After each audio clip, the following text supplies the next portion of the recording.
Assalamualaikum warahmatullahi wabarakatuh. Dengan menyebut nama Tuhan yang Maha Esa, semoga kita selalu diberikan kesehatan serta dilimpahkan rezeki. Amin.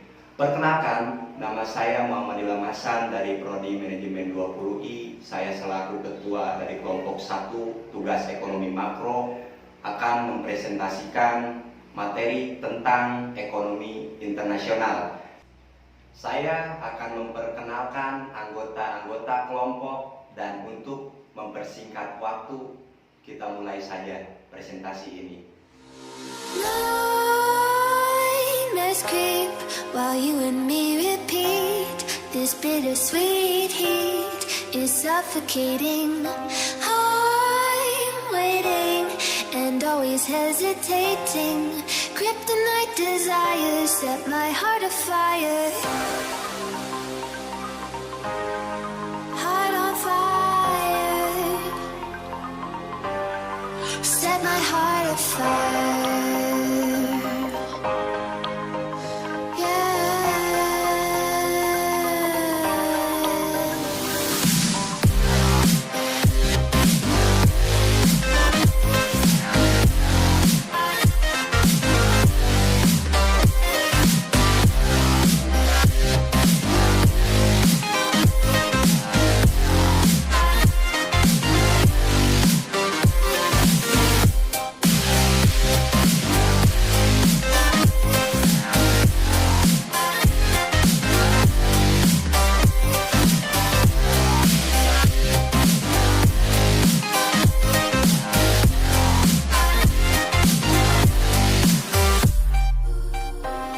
With crimson secrets and forbidden bliss, can't stay still, don't stop that thrill.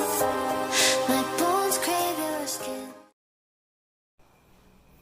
Kedudukan ilmu ekonomi internasional dalam lingkup ilmu ekonomi. Secara garis besar, ilmu ekonomi dibagi menjadi 3 bagian, dan kaitannya dengan ekonomi internasional yaitu: yang pertama adalah ilmu ekonomi deskriptif. Bagian ilmu ekonomi yang menggambarkan keterangan-keterangan faktual tentang suatu keadaan ekonomi dalam bentuk angka-angka, grafik, kurva, atau penyajian lainnya.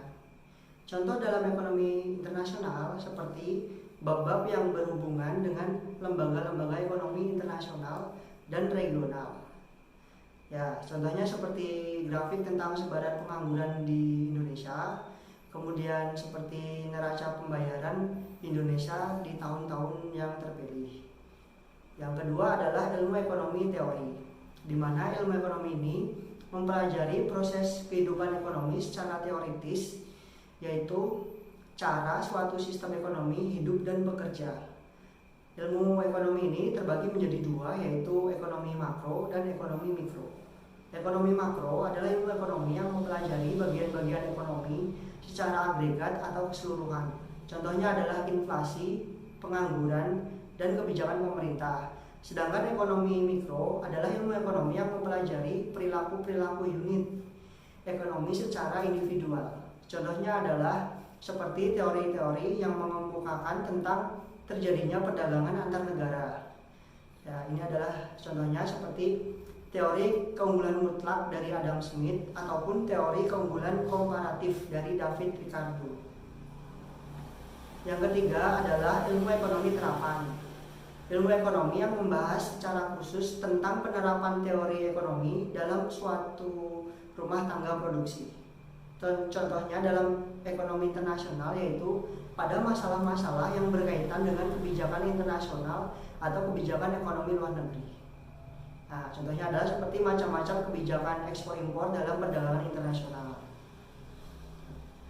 Dengan kata lain, ilmu ekonomi internasional adalah suatu cabang ilmu yang mempelajari segala sesuatu mengenai hubungan ekonomi antar negara. Secara umum, ilmu ekonomi dibagi menjadi 2 cabang ilmu lagi. Yang pertama adalah perdagangan internasional, yang kedua keuangan internasional.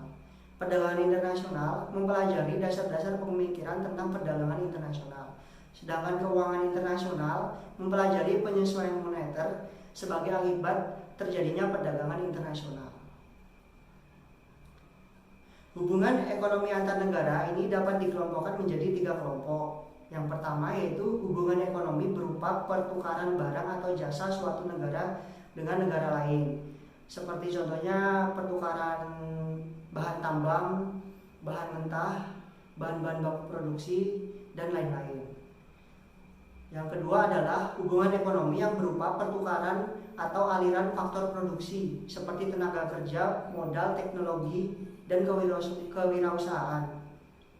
Dalam hal ini seperti contoh tenaga kerja asing, kemudian modal dari asing, ataupun teknologi-teknologi seperti mesin-mesin produksi yang diimpor dari luar negeri. Yang ketiga adalah hubungan ekonomi yang dilihat dari segi hubungan posisi utang piutang. Contohnya di sini seperti ada negara yang kekurangan dana untuk pembangunannya sehingga harus meminjam dana dari negara-negara maju. Tujuan utama kebijakan ekonomi internasional yang pertama adalah autarki, yaitu sistem ekonomi swasembada dan perdagangan terbatas, di mana kondisi ini dapat terjadi jika suatu entitas dapat melakukan suatu swasembada terhadap kebutuhannya sehingga tidak perlu melakukan perdagangan internasional. Nah, di sini bisa diibaratkan negara tersebut dapat memenuhi kebutuhannya sendiri tanpa harus melakukan impor atau perdagangan dengan negara lain. Salah satu contohnya adalah Korea Utara. Yang kedua adalah tujuannya yaitu untuk kesejahteraan ekonomi. Ya, ini juga emang sudah pasti untuk mensejahterakan perekonomian negara tersebut. Yang ketiga adalah proteksionisme, yaitu kebijakan ekonomi yang mengetatkan perdagangan antar negara melalui cara-cara seperti tarif barang impor, batas kuota, dan berbagai peraturan pemerintah yang dirancang untuk menciptakan persaingan yang adil antara barang dan jasa impor dan barang dan jasa dalam negeri, di mana ini yang mana tujuannya yaitu agar tidak ada kesenjangan antara pengusaha dalam negeri dengan pengusaha luar negeri yang melakukan impor ke negaranya, sehingga produk-produk dalam negeri tidak kalah saing dengan produk-produk impor. Yaitu tingkat employment yang stabil adalah tingkat pengangguran di suatu wilayah yang dihitung dengan membagi jumlah pengangguran dengan total angkatan kerja. Nah, di mana hal ini tujuannya agar kondisi keseimbangan pengangguran tidak mengalami surplus sehingga dapat menekan periode waktu tertentu, biasanya 1 tahun. Nah, ini tujuannya yaitu agar neraca perdagangan negara tersebut tidak mengalami defisit, di mana ketika neraca perdagangan negara tersebut defisit maka sudah dipastikan negara itu mengalami minus atau memiliki hutang dengan negara tetangga yang dia lakukan perdagangan internasionalnya.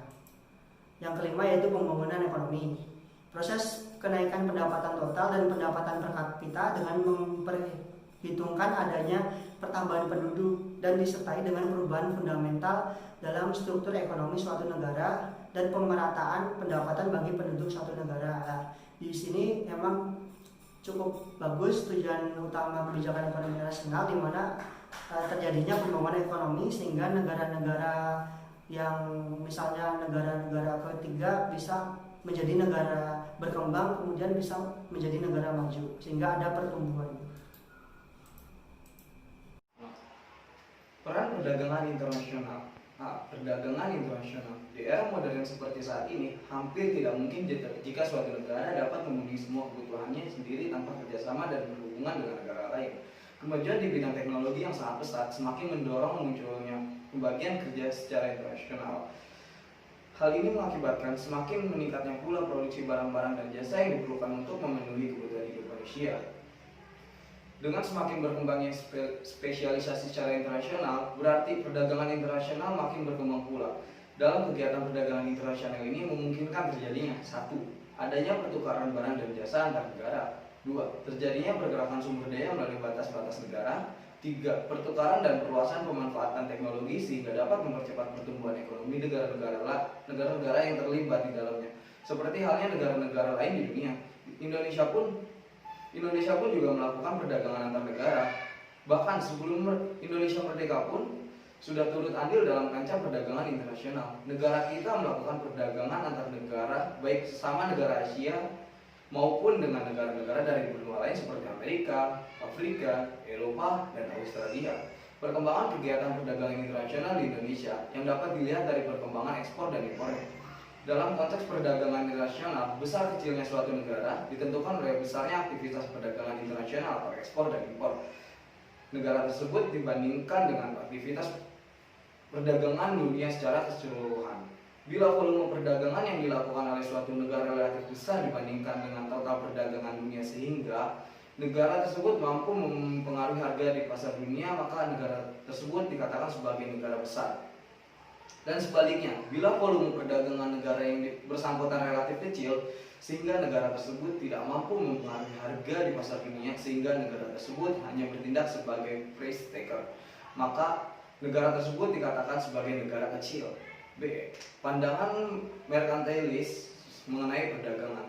Antara tahun 1600-an dan 1800-an, hampir semua negara di Eropa Barat sangat dipengaruhi oleh kebijakan yang dikenal dengan istilah merkantilisme. Pada dasarnya, merkantilisme adalah suatu usaha untuk mencapai kesatuan ekonomi dan kontrol politis.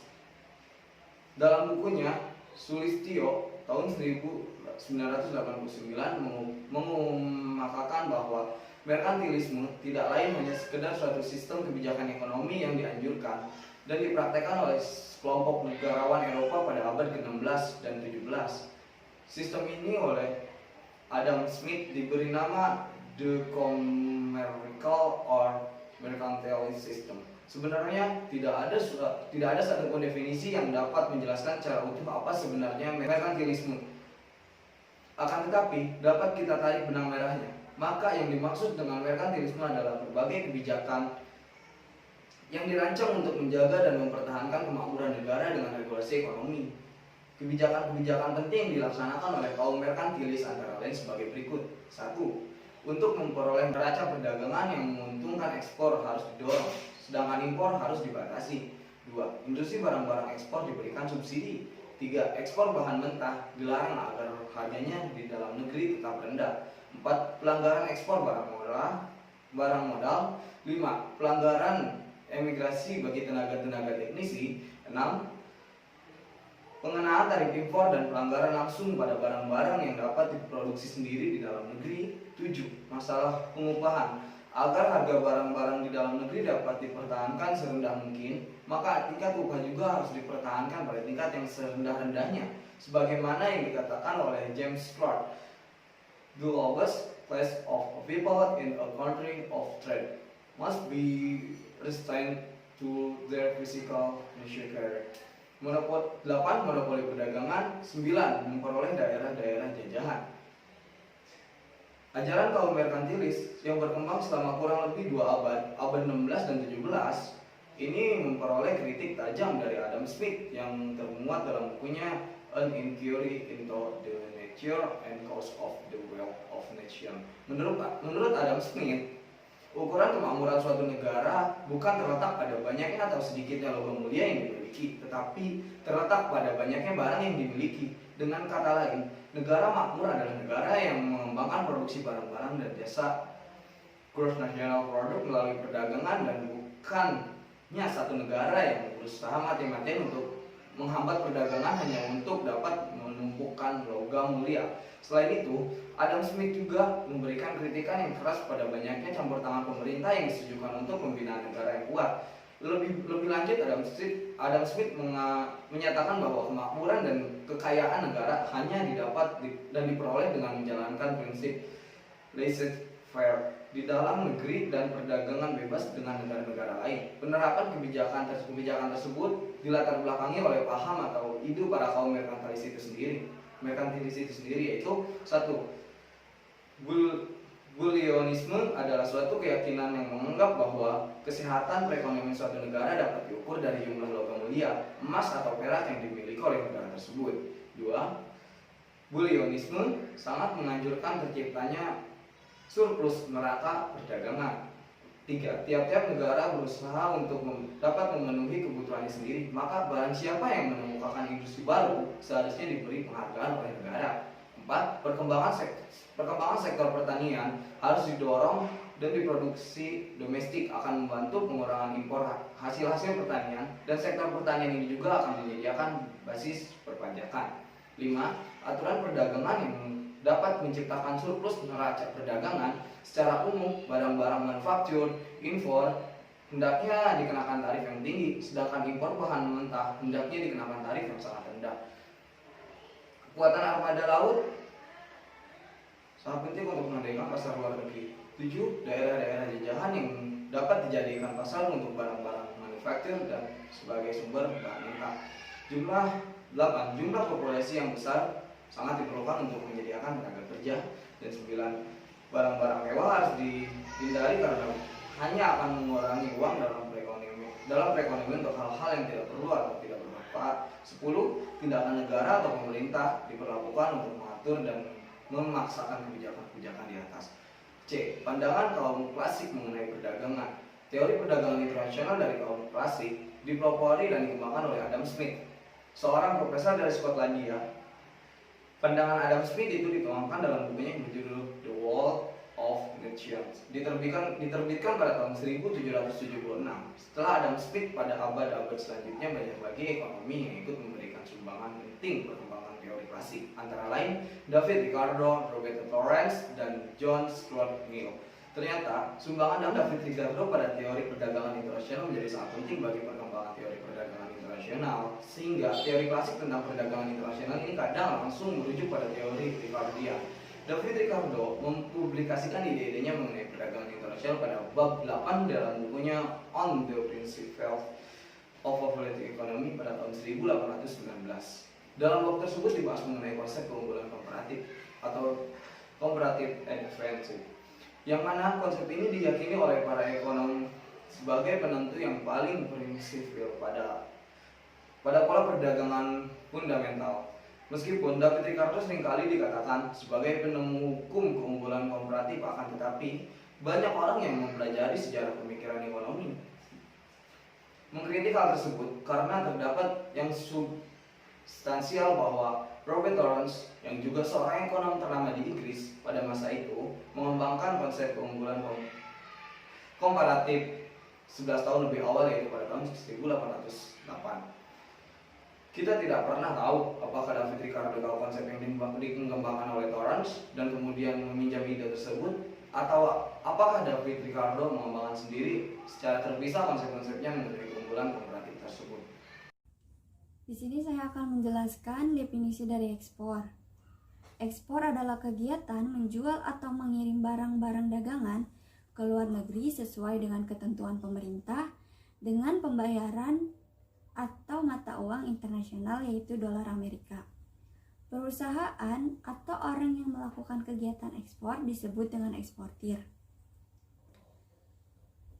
Di sini saya akan ngasih contoh. Sebagai contohnya ada Ibu Mega, seorang pengusaha kerajinan anyaman. Beliau menjual barang-barang hasil usahanya tersebut ke Jerman. Nah, itu artinya Ibu Mega sendiri sedang melakukan kegiatan ekspor. Jadi, Ibu Mega dapat dikatakan sebagai eksportir. Untuk dapat melakukan kegiatan ekspor, pemerintah sendiri menerapkan kebijakan-kebijakan sebagai berikut. Yang pertama ada diverifikasi ekspor atau menambahkan keragaman barang ekspor. Diverifikasi ekspor merupakan penganekaragaman barang ekspor dengan memperbanyak macam dan jenis barang yang diekspor. Diverifikasi ekspor terbagi menjadi dua, yaitu diverifikasi ekspor horizontal dan vertikal. Yang kedua ada subsidi ekspor. Subsidi ekspor diberikan dengan cara memberikan subsidi atau bantuan kepada eksportir dalam bentuk keringanan pajak, tarif angkutan yang murah, dan kemudahan dalam mengurus ekspor. Yang ketiga ada premi ekspor. Untuk lebih menggiatkan dan mendorong para produsen dan eksportir, pemerintah dapat memberikan premi atau insentif. Misalnya dengan memberikan penghargaan atau kualitas barang yang diekspor. Yang keempat ada devaluasi. Devaluasi sendiri merupakan kebijakan pemerintah untuk menurunkan nilai mata uang dalam negeri, yaitu rupiah terhadap mata uang asing. Yang kelima ada meningkatkan promosi dagang ke luar negeri. Pemasaran suatu produk dapat ditingkatkan dengan mempromosikan produk yang akan dijual. Untuk meningkatkan ekspor ke luar negeri, maka pemerintah dapat berusaha dengan melakukan promosi dagang ke luar negeri.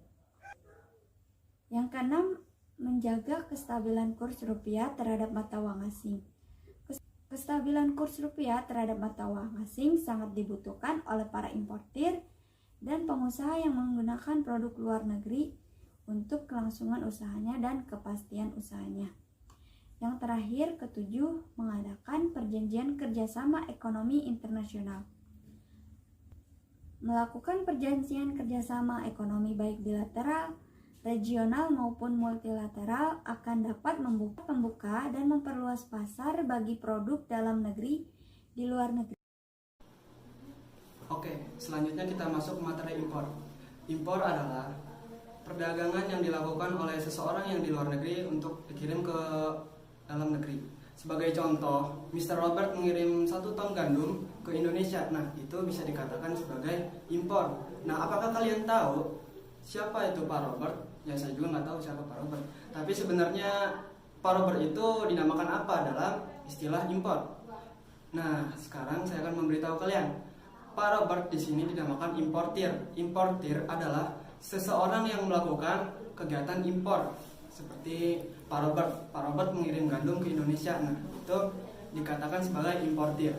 Oke, selanjutnya pasti di ekspor dan impor memiliki beberapa kebijakan. Salah satu kebijakan impor adalah pengenaan bea masuk atau bea cukai. Biasanya barang yang masuk ke Indonesia selalu melewati proses bea cukai. Oleh karena itu, harganya sedikit naik dari harga yang ada di pasaran. Nah, itulah mengapa karena masyarakat Indonesia lebih memilih produk lokal daripada produk yang dikirim oleh luar negeri. Mengapa? Karena perbedaan yang cukup signifikan. Misalkan bisa dijadikan sebagai contoh, kita membeli sebuah smartphone yang dikirim dari luar negeri. Itu bisa dihargakan misalnya 2.500.000. Sedangkan kita membeli smartphone dengan yang dijual di produk lokal, yaitu di sekitaran Indonesia, itu bisa mencapai harga di bawahnya dari produk yang dikirim dari luar negeri, misalnya 2 juta. Ya, itu bisa kita jadikan sebagai perbedaan untuk lebih memilih produk impor apakah produk lokal.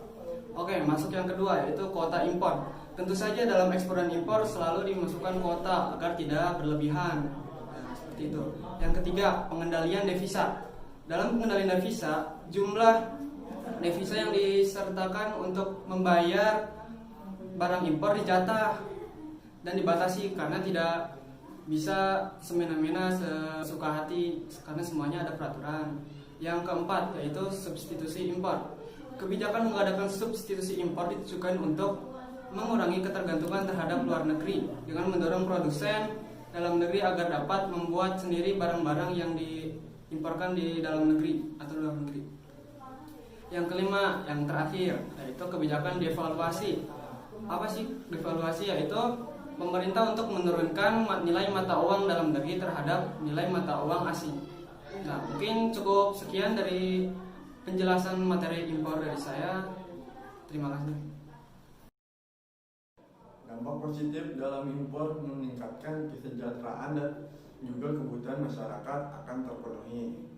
Iptek dalam kehidupan ini sangat dibutuhkan pada zaman sekarang dengan adanya impor.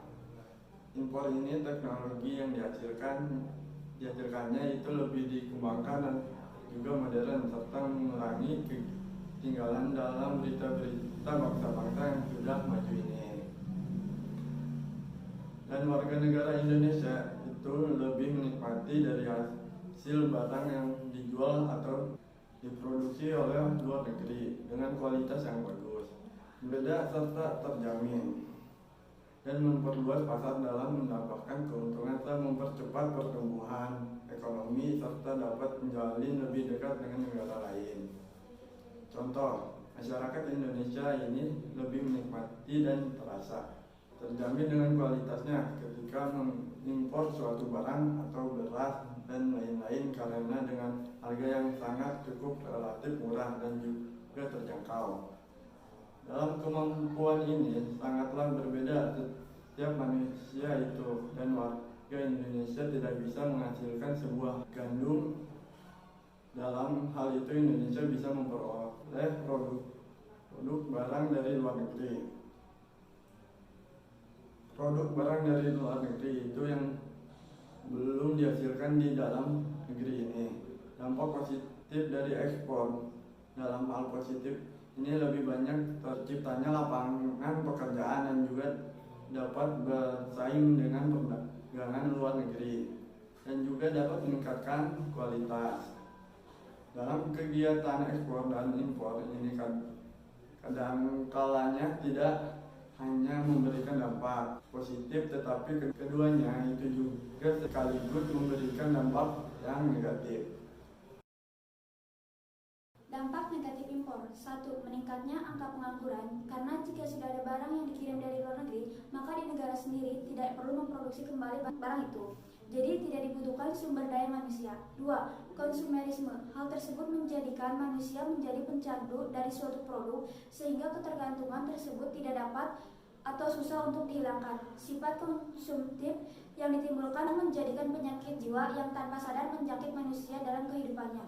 Dampak negatif ekspor. 1. Menimbulkan kelangkaan barang dalam negeri. Kondisi di mana kita tidak mempunyai cukup sumber daya untuk memuaskan semua kebutuhan kita, karena kemampuan produksi didukung oleh faktor-faktor produksi yang digunakan. Misalnya, kapasitas faktor produksi manusia terbatas karena masih bisa sakit, lelah, atau bosan. Mesin produksi juga bisa rusak.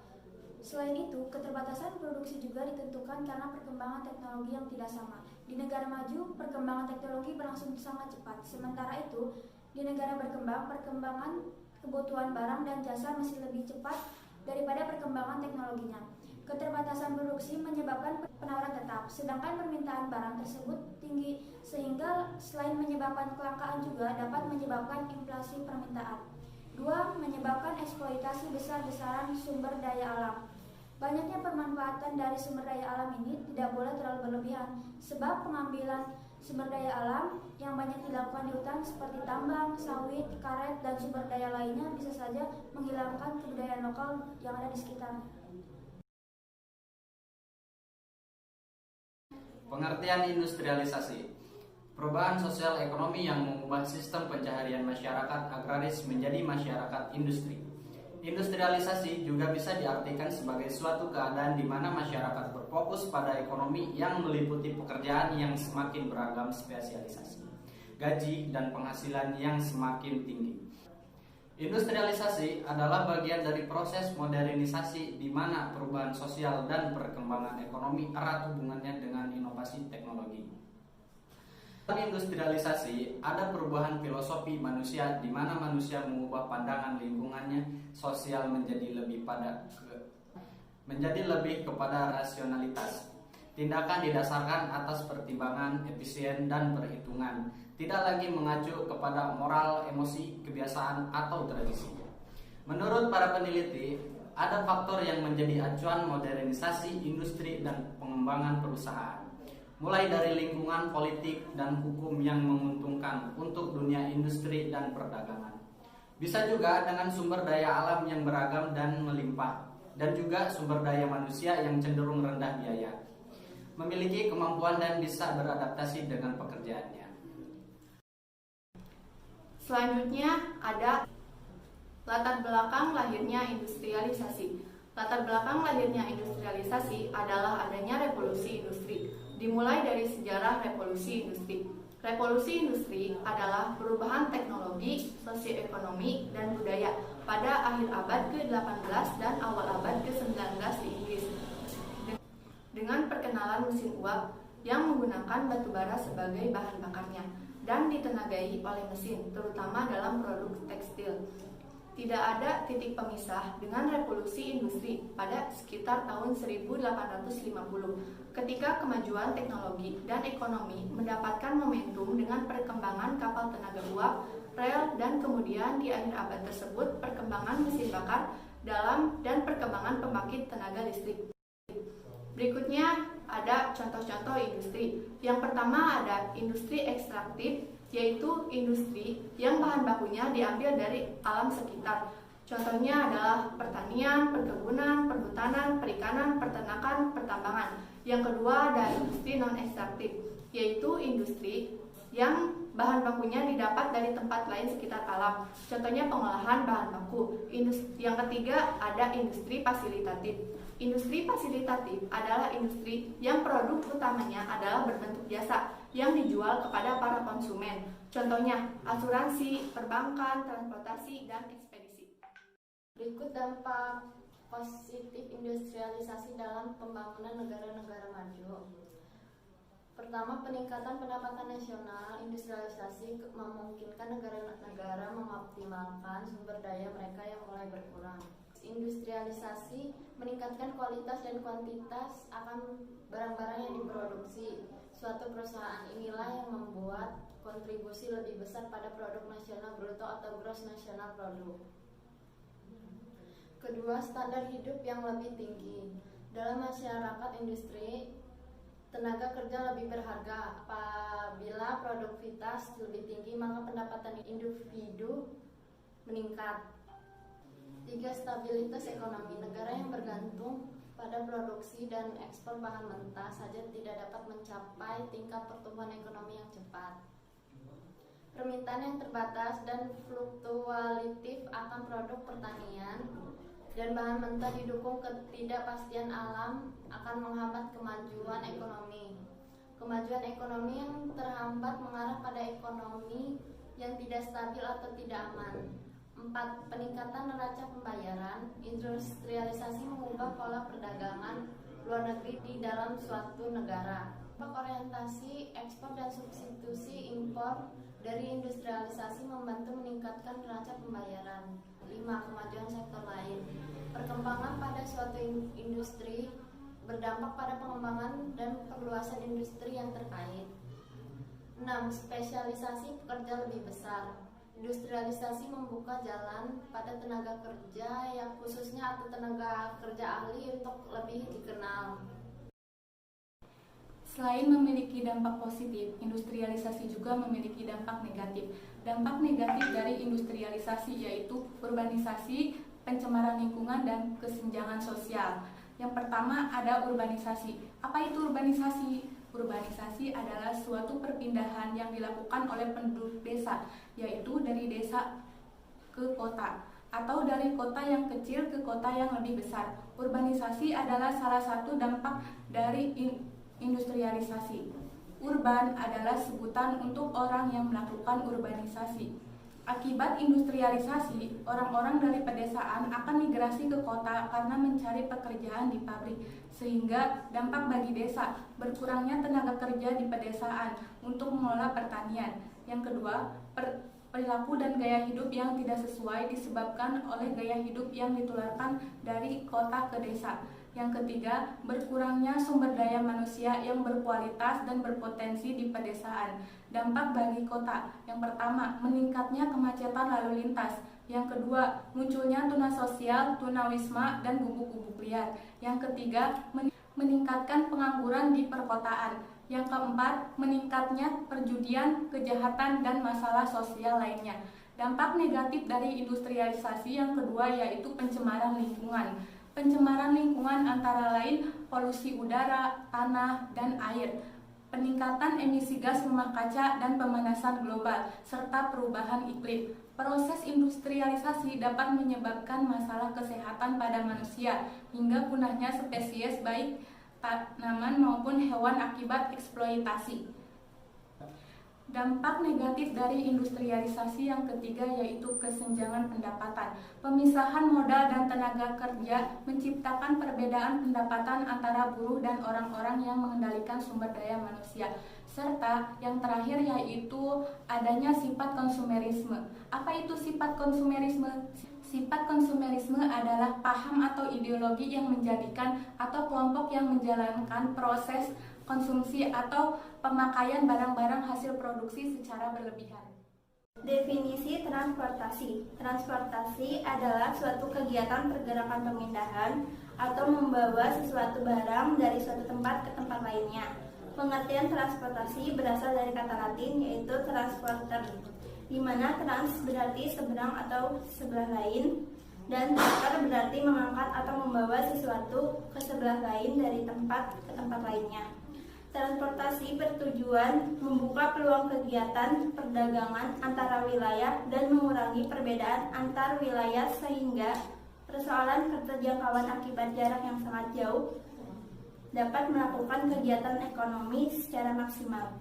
Sarana transportasi sangat penting dalam menunjang keberhasilan pembangunan, terutama dalam mendukung kegiatan perekonomian.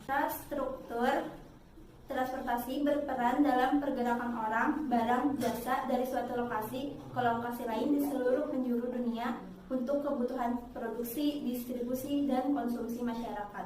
Oleh karena itu, pemerintah perlu mengedepankan pentingnya transportasi sebagai urat nadi perekonomian. Transportasi dibedakan menjadi 3 jenis, yaitu transportasi darat, transportasi laut, dan transportasi udara. Ketiga transportasi ini memegang peranan penting dalam aspek sosial ekonomi melalui fungsi distribusi antara daerah satu dengan daerah lainnya. Distribusi barang, manusia, dan lain-lain akan menjadi lebih mudah dan cepat bila sarana transportasi yang ada berfungsi sebagaimana mestinya, sehingga transportasi dapat menjadi salah satu saran untuk mengintegrasikan berbagai wilayah di sebuah negara. Perkembangan transportasi berjalan sangat cepat berkat ilmuwan dan orang-orang penting di bumi ini untuk menciptakan teknologi alat transportasi baru, sehingga manusia tidak perlu melakukan hal yang tidak sewajarnya kepada makhluk hidup seperti tumbuhan dan juga hewan. Karena pada zaman dulu teknologi transportasi tidak secanggih saat ini. Perkembangan alat transportasi dari zaman dulu hingga sekarang yaitu pertama, penggunaan alat transportasi darat.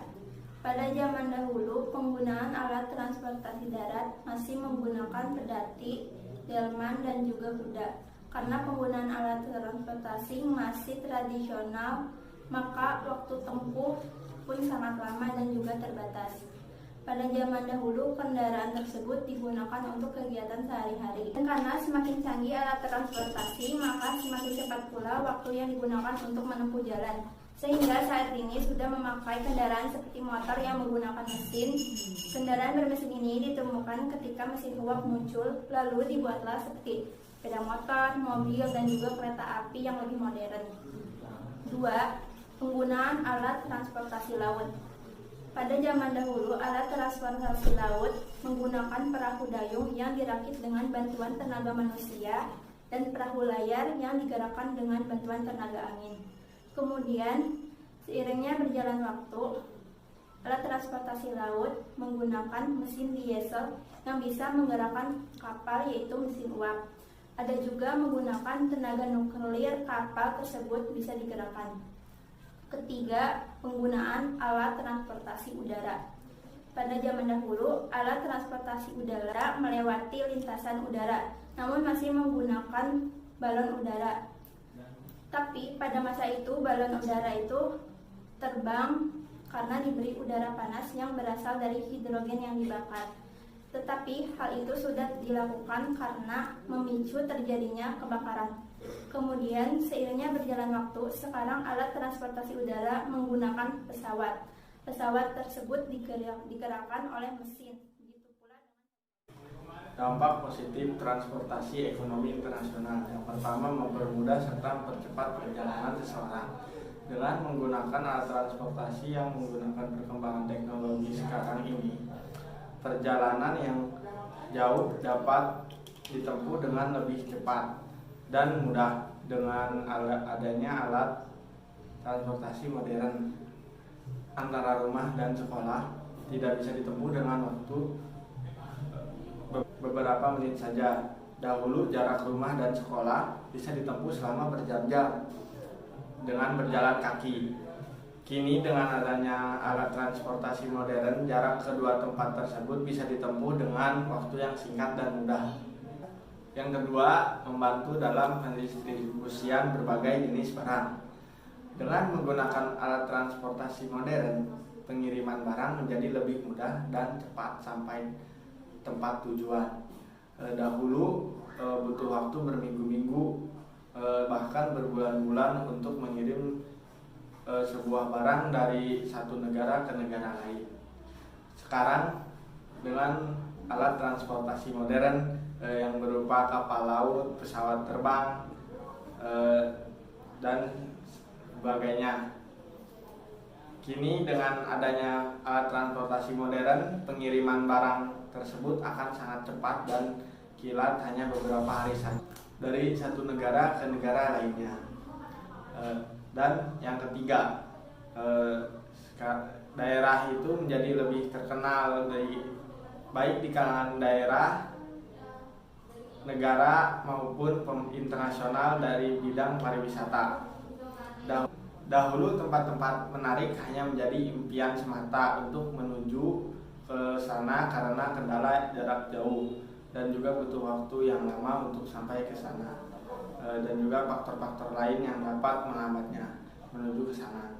Dengan menggunakan alat transportasi modern, misalnya pesawat terbang, kereta api, ataupun kapal cepat dan mobil atau motor, perjalanan menuju tempat-tempat yang menarik pun akan jauh lebih cepat. Dan karena alat transportasi modern pun tempat-tempat menarik akan banyak dikunjungi para pelancong-pelancong baik lokal maupun internasional.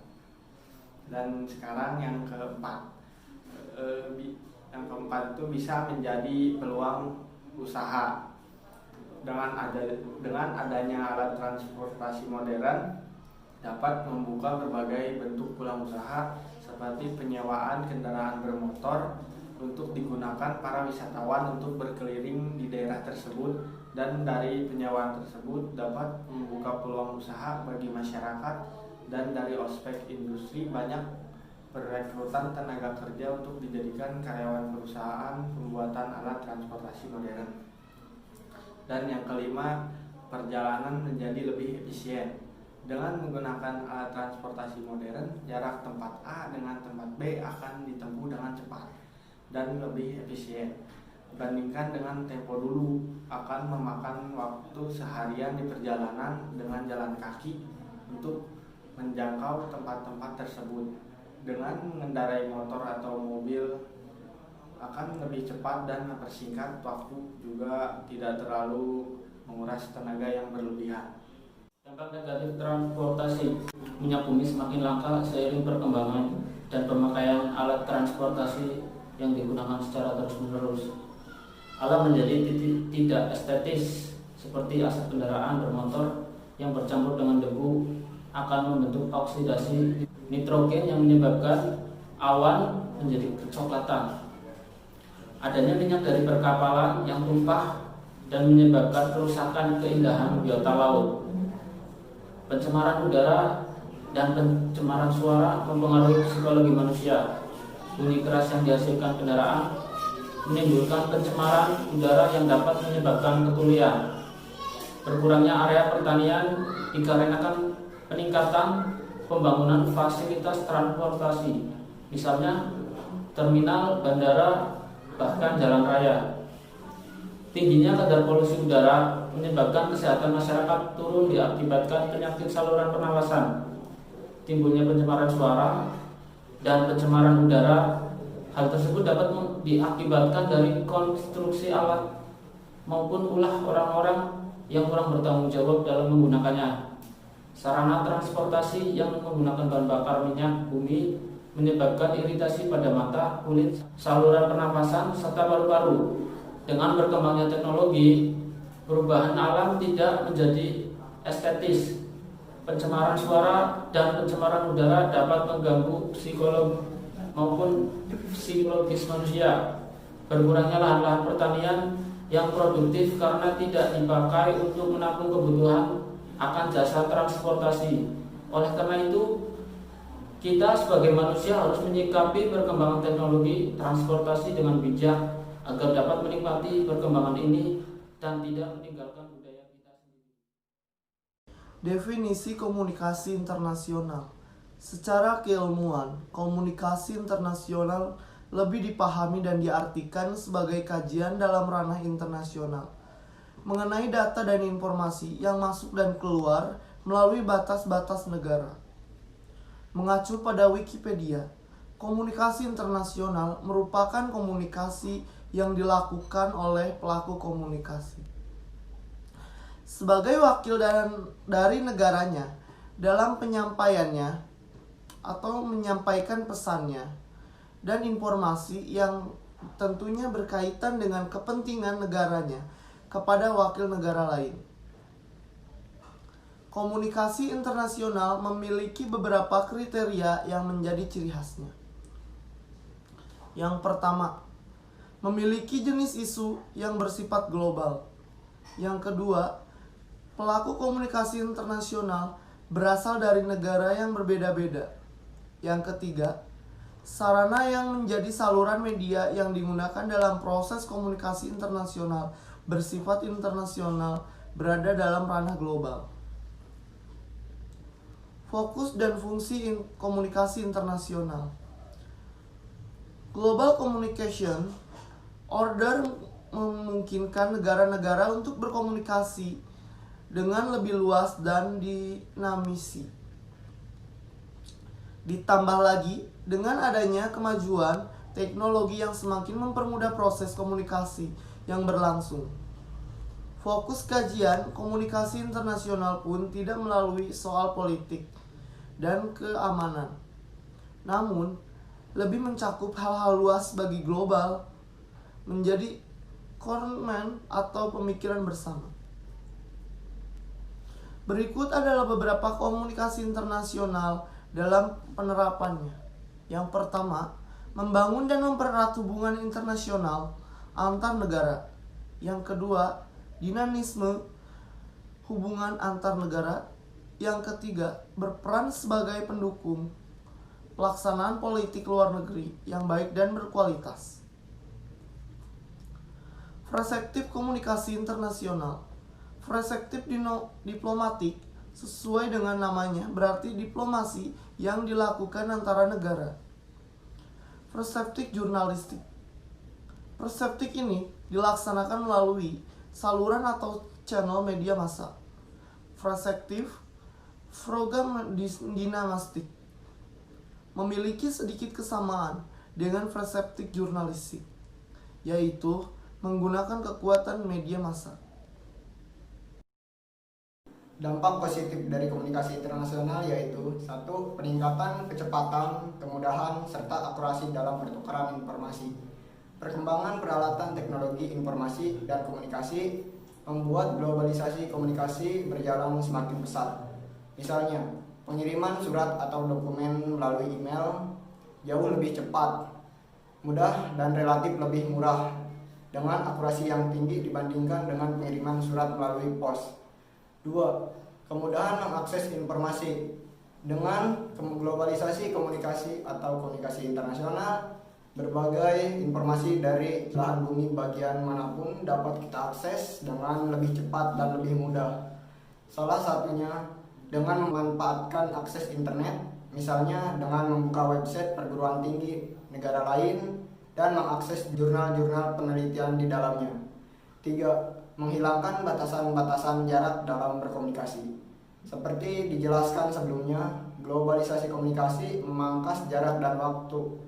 Globalisasi komunikasi memungkinkan seorang individu atau kelompok dari negara yang satu untuk berkomunikasi secara intens dan individu yang berada di negara lain tanpa terkendala jarak dan waktu. Misalnya dengan melalui aplikasi media komunikasi modern seperti WhatsApp, Line, Twitter, atau aplikasi percakapan dan sosial media lainnya. 4. Menguatkan hubungan diplomatik antar negara. Globalisasi membuat pertukaran informasi dapat dilakukan dengan mudah. cepat dan akurat. Demikian pula pertukaran informasi antar negara dapat dilakukan dalam waktu singkat dan membuat hubungan internasional berjalan baik dan lancar. Hal tersebut akan menguatkan hubungan diplomatik antar negara. 5. Menghilangkan batas ruang dan waktu. Globalisasi komunikasi membuat batas antar negara menghilang. Misalnya efek media sosial yang membuat individu anggota negara dapat berkomunikasi langsung dengan individu dari negara B tanpa perlu melakukan perizinan lintas negara. Sekat waktu juga menghilang, sebab meskipun terpisah jarak yang jauh antar individu dapat berkomunikasi secara real time saat itu juga. 6. Dalam bidang ekonomi, membuka pasar baru. Dengan adanya globalisasi komunikasi, membuat semakin mudahnya komunikasi bisnis lintas budaya sehingga membuka peluang adanya pasar baru. Permintaan akan produk atau jasa akses langsung. Dengan demikian, permintaan semakin tinggi. Namun di lain pihak, hal tersebut juga meningkatkan persaingan. Sebab produk tak hanya bersaing dengan sesama produk lokal saja, tapi juga berbagai produk dari negara-negara lain. Keuntungan terbukanya pasar baru terutama dirasakan oleh para pemilik usaha kecil menengah dengan berbagai aplikasi komunikasi modern yang bersifat global. Para pemilik usaha kecil atau menengah dapat memasarkan produknya bahkan hingga ke luar negeri tanpa memerlukan banyak biaya usaha serta usaha. Selain itu, dengan adanya internet banking semakin mempermudah transaksi jual beli secara online. 7. Meningkatkan kemakmuran rakyat. Globalisasi komunikasi membantu negara dan meningkatkan kemakmuran rakyat dalam berbagai bidang, baik dalam proses interaksi di bidang ilmu pengetahuan dengan mempermudah akses dan pertukaran informasi, bahan pembelajaran dan sebagainya. Dalam bidang ekonomi dengan membuka peluang serta pasar baru. Dalam bidang budaya dengan mempermudah, memperkenalkan dan menyebarkan budaya lokal. Juga dalam bidang politik serta sosial. 8. Berkembangnya mode fashion dan arsitektur. Globalisasi komunikasi yang menggunakan internet sebagai media komunikasi mempermudah pertukaran akses informasi dari berbagai belahan negara di dunia, memungkinkan terjadinya pertukaran ide, budaya, serta pandangan dalam bidang seni, termasuk pandangan mode dalam bidang fashion serta arsitektur. Dengan demikian, mode-mode lokal dapat terpengaruh dengan mode-mode dari mancanegara, sehingga mode fashion dan arsitektur semakin berkembang menjadi lebih modern. Namun perlu dijaga, jangan sampai kehilangan nilai budaya asli atau lokal. 9. Semakin banyaknya kelompok kerjasama yang muncul, globalisasi komunikasi mempermudah dilakukannya komunikasi, pertukaran informasi, serta interaksi antar individu tanpa batasan jarak dan waktu. Hal tersebut mendorong banyaknya kemunculan kelompok kerjasama, baik berupa kerjasama bilateral, multilateral, regional, ataupun internasional antar negara di dunia. Selain kerjasama antar negara, kerjasama yang dilakukan penduduk sipil pun semakin marak kemunculannya. Misalnya, kerjasama di bidang sosial, ekonomi, politik, gender, lingkungan, budaya, dan lain-lain. Dampak negatif komunikasi internasional adalah membuat individu menjadi malas melakukan sosialisasi secara fisik. Banyak bertebaran konten negatif dan hoax dapat membuat seseorang menjadi terganggu dalam pekerjaannya. Contohnya, menampilkan sisi kekejaman. Kompleksnya, berbagai informasi yang ada di internet, banyak situs menampilkan berbagai informasi, termasuk informasi yang mengarah ke kekejaman. Meskipun hanya untuk menaikkan pamor atau sebagainya, tentu saja informasi seperti ini tidak patut untuk diberitakan ke orang lain, karena bisa membuat trauma dan dianggap tabu oleh sebagai orang. 2. Konten dewasa. Tidak salah apabila bahaya internet dikaitkan dengan konten dewasa, baik yang berupa video, gambar, konten, dan ataupun sebagainya. Dengan menggunakan media internet ini memberi peluang setiap orang untuk mengunduh, melihat dan juga memperdagangkan pornografi.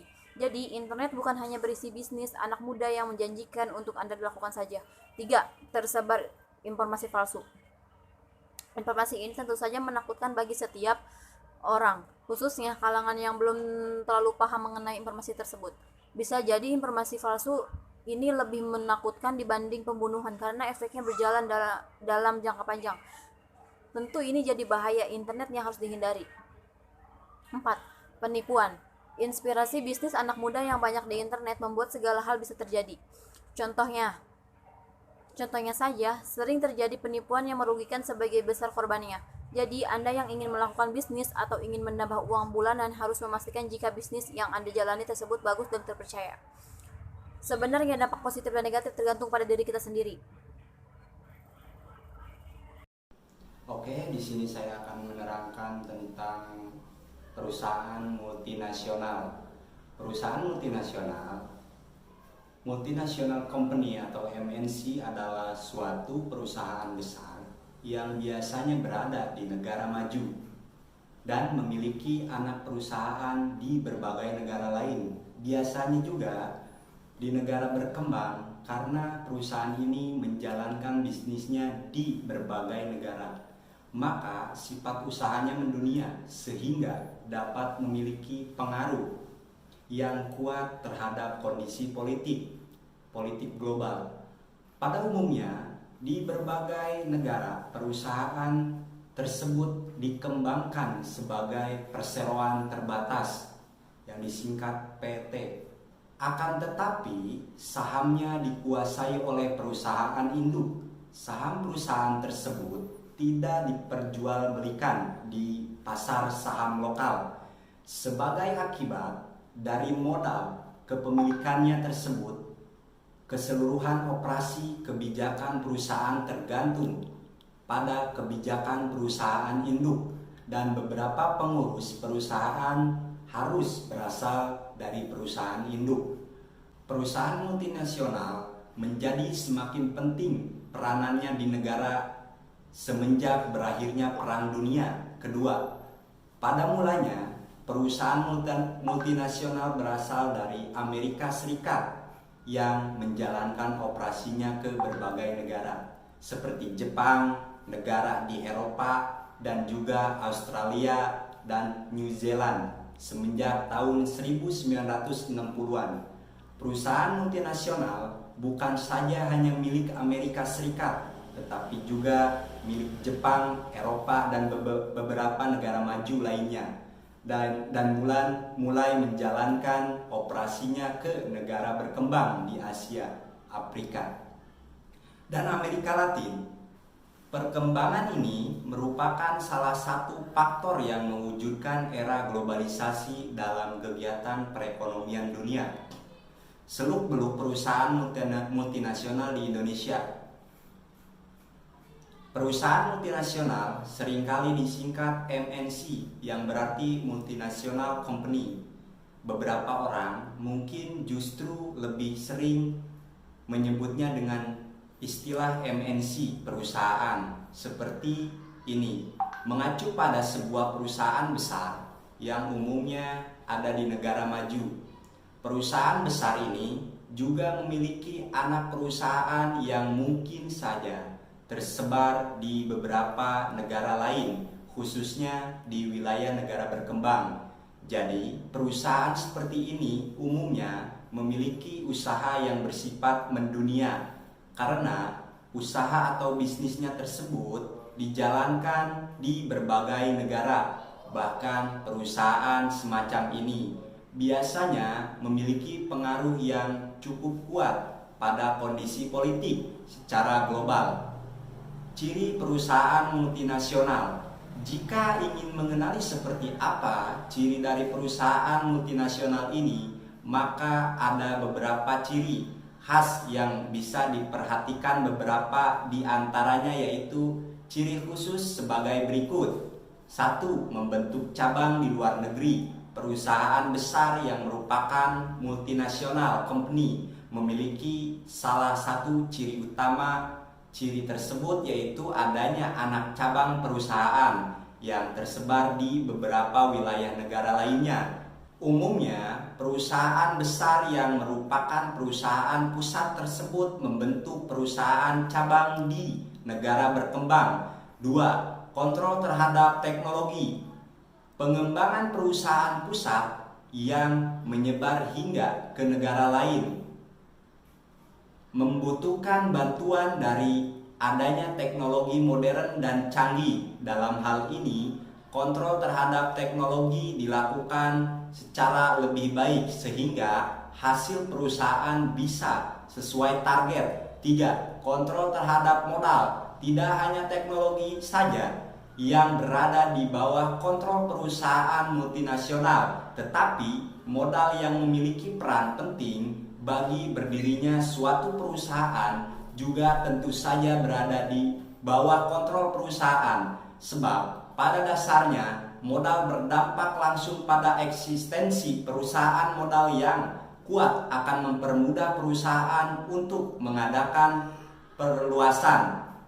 4. Pengembangan sistem manajemen dan distribusi. Dengan adanya perkembangan perusahaan hingga lintas dunia, maka sistem manajemen perusahaan tentu sudah dilakukan dengan sangat profesional. Demikian pula mengenai sistem distribusi perusahaan yang tentunya dilakukan dengan target besar secara global. 5. Visi dan misi bersifat mendunia. MNC yang bergerak hingga menyebarkan perusahaan cabang di beberapa negara lain tentu akan memiliki visi yang telah mendunia.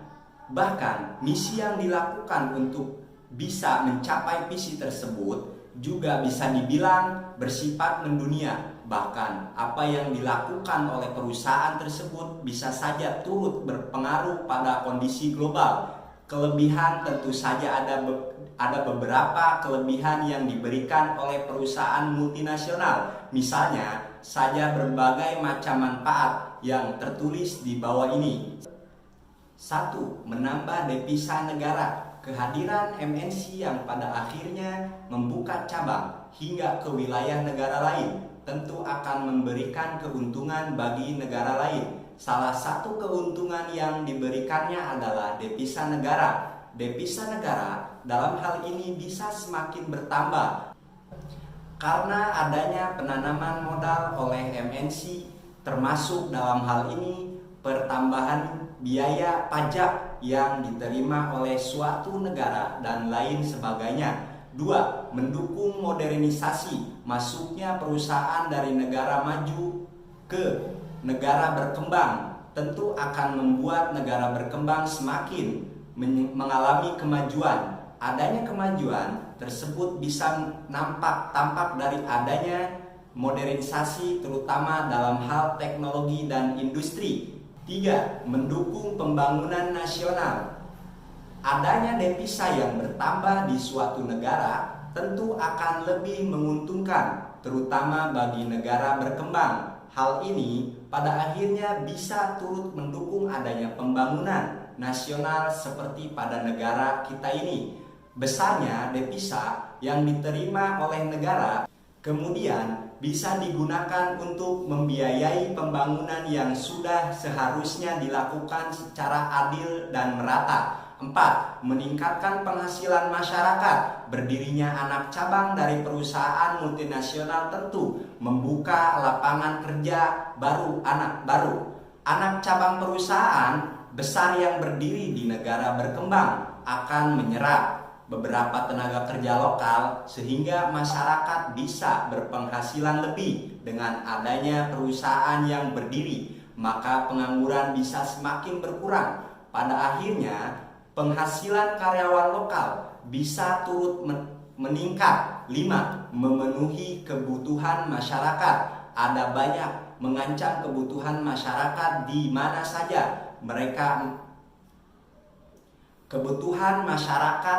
saja mereka berada, terutama kebutuhan yang menyangkut pangan dan sandang serta papan. Tentunya dibutuhkan kondisi finansial yang setidaknya cukup untuk bisa melakukan pemenuhan kebutuhan dengan bekerja di perusahaan asing, maka tenaga kerja lokal bisa mendapatkan penghasilan sehingga pemenuhan segala kebutuhan bisa dilakukannya. Kekurangan perusahaan multinasional, meski bermanfaat namun sebaiknya kenali juga kelemahan dari perusahaan multinasional, seperti misalnya yaitu 1. Mematikan perusahaan lokal. Selain kelebihan tentunya ada pula kekurangan dari perusahaan multinasional. Salah satunya adalah matinya perusahaan lokal. Umumnya perusahaan besar memiliki teknologi yang canggih dan modern sehingga penduduknya lebih menjanjikan jika dibandingkan dengan perusahaan lokal. Hal ini pada akhirnya akan menyingkirkan berbagai perusahaan lokal yang mungkin saja tidak memiliki modal cukup kuat untuk bisa bertahan dan bersaing dengan MNC. 2. Melakukan ekspor keuntungan. Setiap perusahaan umumnya berdiri dengan tujuan untuk memperoleh hasil berupa keuntungan yang sebesar-besarnya. Demikian pula setiap anak cabang perusahaan yang tersebar di beberapa wilayah negara juga akan mendapatkan keuntungan, namun keuntungan ini akan diekspor dan menjadi milik perusahaan pusat sehingga anak perusahaan di negara lainnya tidak bisa mendapatkan keuntungan secara penuh. 3. Menyebabkan kerusakan lingkungan. MNC tampaknya memiliki bidang usaha yang cenderung sulit dilakukan oleh perusahaan lokal, seperti misalnya usaha di bidang perkembangan yang membutuhkan modal besar untuk bisa melakukannya. Namun adanya usaha di bidang pertumbuhan ini umumnya menimbulkan dampak berupa terjadinya kerusakan lingkungan. Kondisi ini pada akhirnya dan merugikan kesehatan masyarakat lokal. 4. Memberikan dampak pada lingkup sosial dan budaya. Modernisasi yang muncul dan semakin berkembang tampaknya tidak selalu memberikan pengaruh positif bagi masyarakat lokal. Modernisasi seringkali memberikan dampak buruk pada kondisi sosial dan budaya masyarakat. Modernisasi bisa mengubah pelaku seseorang hingga kehilangan jati dirinya. Selain itu, budaya daerah bisa saja mengalami penggeseran karena adanya tren yang cenderung mengarah pada proses modernisasi. 5. Memandang rendah pekerja lokal. Pekerja lokal umumnya dipandang memiliki wawasan dan penghasilan yang lebih sempit daripada orang asing. Selain itu, keahlian dan keterampilan juga dinilai lebih rendah daripada orang asing. Fenomena ini membuat pekerja lokal dinilai lebih rendah dan hidup dengan bergantung pada perusahaan besar yang berasal dari negara maju maupun negara asing. Terima kasih. Di sini saya akan mempresentasikan tentang contoh dari perusahaan multinasional. Contoh-contoh perusahaan multinasional yang ada di Indonesia, ada beberapa banyak perusahaan asing yang masuk di Indonesia. Contohnya saja seperti Google, KFC, Levi, Epson, Semen Indonesia, Garuda Food, Freeport Indonesia, Unilever, dan masih banyak lagi. Perusahaan-perusahaan tersebut telah bekerja sama dengan Indonesia sejak dari tahun yang sangat lama. Contohnya saja seperti KFC. KFC merupakan perusahaan waralaba yang berasal dari Yum Bread In. Mulai dikenal dengan dan menjadi salah satu brand makanan favorit di Indonesia. KFC pertama kali didirikan di Amerika Serikat dan masuk di Indonesia melalui pasaran Indonesia sejak tahun 1979. Terima kasih atas perhatiannya. Sekian dan dari kelompok kami, mohon maaf bila ada kesalahan kata dan sesungguhnya kesempurnaan itu hanya milik Tuhan. Assalamualaikum warahmatullahi wabarakatuh.